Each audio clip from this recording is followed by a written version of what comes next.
Hey, coucou tout le monde, c'est Chacha de la page Un bon livre à lire.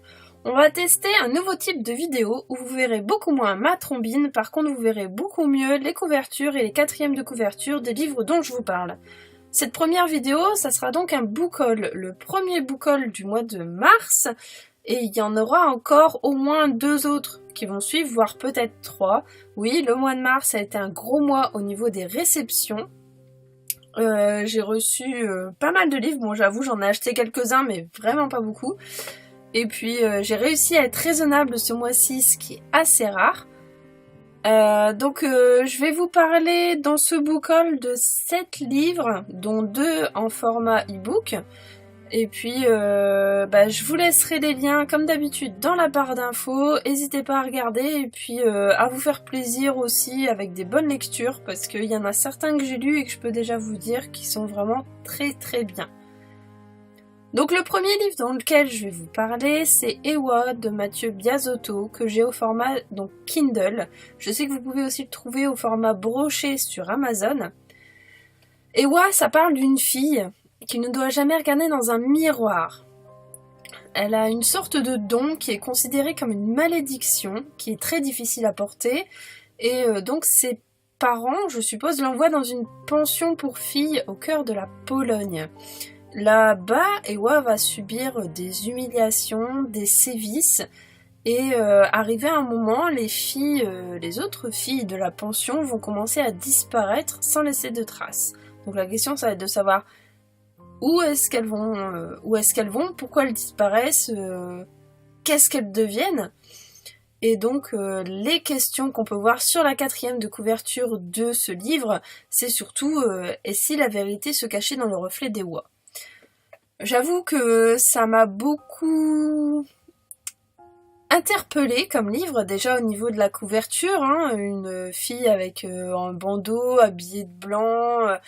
On peut dire que c'est le genre de livre qui attire l'œil quand on aime beaucoup les thrillers de ce genre-là. C'est pas mon premier Mathieu Biasotto, j'avais déjà beaucoup aimé Le Supplément d'âme. J'ai aussi Persécuté de lui dans ma liseuse, j'ai aussi Yel que j'ai toujours pas lu non plus. C'est pas grave, ça viendra. Donc pour moi c'était un livre qu'il fallait que je prenne, donc je l'ai eu au moment de sa sortie, début mars. Maintenant, on verra ce que ça va donner, mais je suis assez confiante, on va dire que Mathieu Biasotto, il a un style particulier, mais un style que j'ai vraiment beaucoup aimé sur le premier livre que j'ai lu. Donc je reviendrai vous en parler quand je l'aurai lu. Le deuxième livre que j'ai eu donc en e-book, c'est Le vieux qui voulait tuer le président de Céline Barré. C'est le tome 3 des Farfelus, mais alors attention, tome 3 ne veut pas dire que les personnages se suivent. Donc comme elle m'a dit, elle a réutilisé les mêmes personnages à peu près pour ces 3 tomes sur les Farfelus, mais et on va dire que le fait de ne pas avoir lu les 2 premiers ne peut pas être gênant pour lire le 3e. Donc vous pouvez foncer sur Le vieux qui voulait tuer le président sans aucune hésitation, même si vous n'avez pas lu les 2 premiers. Moi, c'est un titre qui me parlait un peu parce que bon, on arrive au moment des élections, donc je trouvais l'idée super sympa. En plus, bon, le titre est assez drôle déjà en soi. Et puis, le synopsis était aussi très intéressant.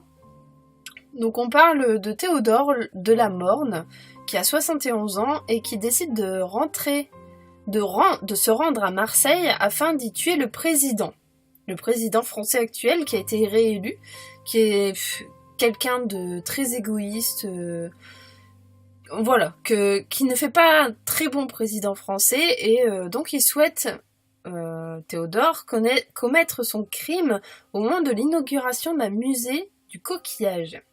Déjà, on voit la note d'humour de l'auteur que je trouve vraiment assez dérisoire, et je trouve ça génial. Il doit trouver un chauffeur, et aussi un tueur, donc forcément pour l'aider dans cette entreprise saugrenue. On verra donc, on va suivre Théodore qui porte en plus un lourd secret qui va changer la donne. Donc on va le suivre jusqu'au sud de la France dans des aventures complètement loufoques et tendres au dénouement inattendu. Encore donc une fois un livre avec lequel je m'attends un peu à tout. On va dire que les auteurs français qui sont comme ça, au niveau de la dérision des personnages, qu'ils ont une bonne note d'humour et tout ça, j'aime beaucoup. Ça donne un style vraiment très différent, c'est une lecture légère, dans laquelle on rigole, qu'on n'a pas vraiment besoin de se casser la tête pour savoir qui est le meurtrier, qui est le complice et tout ça. On a juste à lire, savoir ce qui se passe et puis savourer l'écriture. De ce que j'ai vu, il y a énormément de bons retours sur ces 3 tomes des Farfelus, donc j'espère aussi être complètement séduite par la plume de Céline Barré. Encore une fois, donc je vous tiendrai au courant, surtout que j'ai les 2 premiers tomes aussi dans la liseuse. Donc oui, il va vraiment falloir que je me mette à lire. Mais je lis, mais pas assez vite par rapport au nombre de livres que je reçois. On va ensuite passer aux éditions papier. Donc les 2 premiers achats que j'ai fait au mois de mars, c'était un sac de Solène Bakowski aux éditions Milady Thriller. Ça commence donc par une femme qu'on voit devant, qui regarde le Panthéon à Paris et qui tient un sac. Donc la question c'est de savoir qu'est-ce que contient le sac. Donc moi celui-là, je l'ai lu. Je vous en donnerai mon avis complet dans la vidéo du bilan lecture du mois de mars. On va dire que c'est un livre qui est vraiment très spécial. On va suivre l'histoire de Anna-Marie Caravel, qui, donc déjà de sa conception dans le ventre de sa mère jusqu'à ce moment où elle dépose le sac pour savoir enfin ce qu'il y a dedans. Elle a vraiment un parcours très atypique. Elle est nourrie de violence et tout ça alors que elle a grandi dans un environnement à peu près sain, on peut dire. Vous verrez que c'est pas si naturel que ça comme environnement, mais en soi c'était pas très agressif. Et pourtant elle va développer une certaine violence vis-à-vis des animaux, vis-à-vis des autres humains, et elle a toujours ce besoin constant de vengeance, d'exprimer ce qu'elle ressent à travers la violence. Donc on va la suivre tout au long de sa vie. On va pas suivre beaucoup d'années, on va suivre à peu près 24-25 ans dans mes souvenirs, et c'est vraiment un livre, sur le coup, je l'ai lu. C'est vrai il était bien écrit, rien d'extraordinaire, mais quand on arrive au twist final auquel je ne m'attendais pas vraiment, j'ai vraiment pris une claque d'enfer dans la tête. J'ai pas compris ce qui m'arrivait, j'étais sur le cul, j'ai fait quoi? Qu'est-ce qui se passe? C'est pas possible, mais si, c'était possible. Donc vraiment, ce livre m'a complètement bouleversée sur la fin. On sait ce qu'il y a dans le sac, on est sur le cul de comment ça a pu arriver. C'est vraiment un livre que je peux que conseiller. Donc celui-là, ça fait partie des boucoles, mais ça fait aussi partie du bilan lecture du mois de mars. C'est un livre que je conseille. N'hésitez pas, foncez, achetez-le. C'est un sac de Solène Bakowski aux éditions Milady Thriller. Voilà, c'est un très bon livre. Je vous le décrirai plus dans mon bilan lecture, mais il fait partie des belles claques de ce mois-ci. Donc deuxième livre que j'ai reçu, c'était Bloc 46 de Johanna Gustafsson aux éditions Milady Thriller aussi. Là par contre, celui-là je viens juste de l'entamer, donc j'espère réussir à vous en parler comme il faut. On retrouve donc un cadavre de femme mutilée en Norvège ou en Suède, je crois. J'ai pas noté exactement, en Suède. C'est du nordique. Donc on retrouve un cadavre de femme mutilée. Et puis en parallèle à ça, à Londres, il y a une série de meurtres d'enfants. Je suis pas trop meurtre d'enfants, mais des premières pages que j'en ai lues, c'est-à-dire que là j'ai lu 40 pages pour l'instant, l'écriture est vraiment géniale. J'ai frissonné dès les premières pages.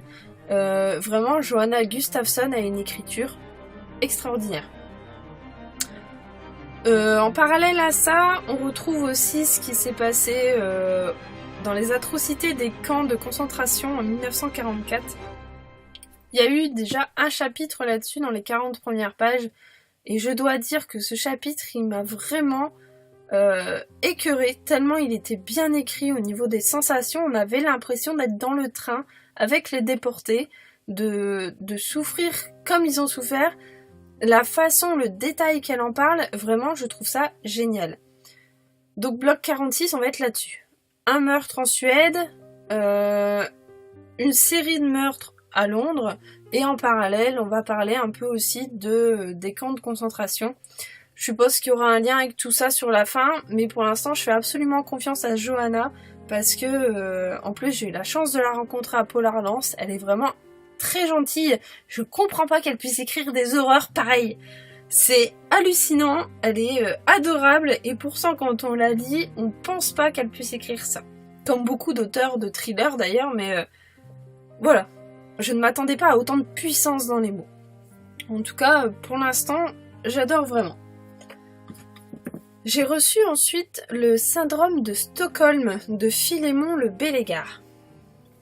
Il m'a proposé donc son livre. J'ai trouvé le récit très intéressant. On part sur un truc que je lis très rarement, donc encore une fois, ça va être au niveau du suédois, mais ça va aussi tourner autour de l'art. Il y a une histoire de tableau. Un artiste suédois qui crée une immense œuvre avec 3000 toiles. Et de ce que j'en ai compris, derrière ces toiles, derrière cet art qui est vraiment très différent de ce qu'on voit d'habitude, il va y avoir de sombres vérités, donc à découvrir à mon avis avec une sorte d'enquête policière. Maintenant, le syndrome de Stockholm, je ne sais pas si réellement ça parle du syndrome de Stockholm, mais en tout cas, je remercie beaucoup l'auteur de me l'avoir envoyé, parce que c'est un auto-édité. J'adore les auto-édités, on découvre beaucoup de bons livres dans les auto-édités. Et puis là, je suis partie un petit peu dans mon défilé de livres nordiques, suédois, tout ça.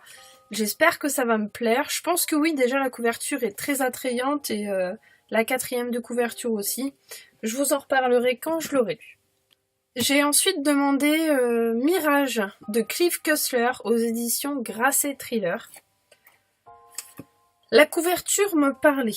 Elle me parlait beaucoup parce que là on est donc avec des bateaux de guerre, tout ça. Apparemment c'est pas le premier Clive Cussler qui est sorti donc dans les éditions Mirage. Ça va sûrement être le début. Peut-être que moi ça va m'intéresser pour acheter les précédents. Donc là on va parler donc d'un navire de guerre américain qui disparaît. Je pense qu'il va y avoir quelque chose qui va faire qu'ils vont réussir à le retrouver ou à retrouver des traces avec une enquête apparemment qui entre la Sibérie jusque l'Ouzbékistan. On va parler d'un conflit mondial qui est en train de se préparer et donc là voilà, c'est le genre de livre que j'aime bien parce que j'aime beaucoup tout ce qui est livre historique, surtout dans ces périodes-là, au début, milieu du XXe siècle. Tout ce qui est autour de les premières, deuxième guerre mondiale, la guerre froide. Je suis beaucoup JFK. Donc c'est le genre de moment. En plus, tout ce qui est bateau, j'aime beaucoup aussi. Ça change un peu de ce qu'on peut lire d'habitude. Voilà, j'espère être séduite aussi par ce livre. Donc je remercie aussi les éditions Grasset de me l'avoir envoyé gentiment. Et enfin, le dernier livre que je me suis procuré cette fois-ci, je l'ai trouvé d'occasion parce qu'il est trop vieux pour être neuf. C'est Sortilège de Alex Flynn aux éditions Hachette. Aux éditions Black Moon en fait, chez Hachette, donc la collection Black Moon. De ce que j'en ai compris, c'est plutôt une sorte de remake de l'histoire de La Belle et la Bête, version contemporaine. Donc là, on va retrouver donc encore une fois un bel homme riche, très méchant, et il y a une sorcière qui va le transformer en bête difforme, velue et monstrueuse, et il lui reste que 2 ans pour être aimé d'une jeune fille. Sinon, bah voilà, on s'attend à tout. Donc je trouve ça super sympa. En plus avec la sortie de La Belle et la Bête, le film de Disney qui va sortir là. Moi c'est mon dessin animé préféré, c'est vraiment un Disney que j'ai adoré. C'est une histoire que j'aime beaucoup. Et donc je me suis dit que c'était peut-être le moment justement de me plonger dans cette histoire et de voir ce qui en était sorti. Ça a l'air d'être assez rapide à lire, en plus c'est bon, c'est du Black Moon, donc à mon avis ça doit pas être très compliqué à comprendre non plus. Et puis ça fera du bien entre deux grosses lectures de pouvoir souffler avec un petit peu de fantastique, un peu d'amour. Ça changera de tous les affreux meurtres horribles que je lis dans Bloc 46 ou dans un sac. Voilà, donc j'espère que vous avez apprécié ce nouveau genre de vidéo, que les livres vous ont peut-être donné envie de les rajouter à votre wishlist ou bien de les sortir de votre palle pour les lire rapidement. Je vous ferai aussi prochainement une vidéo avec tous les livres que j'ai dans ma palle d'urgence, c'est-à-dire une 40-50aine de livres, ce qui est vraiment pas mal. Donc je vous ferai une petite vidéo sur le même principe où vous verrez plus ma trombine, par contre vous verrez super bien les couvertures de livres. Voilà, je vous souhaite une bonne journée, plein de bons moments lecture, et puis on se retrouve très bientôt sur la chaîne Un bon livre à lire. Bye bye!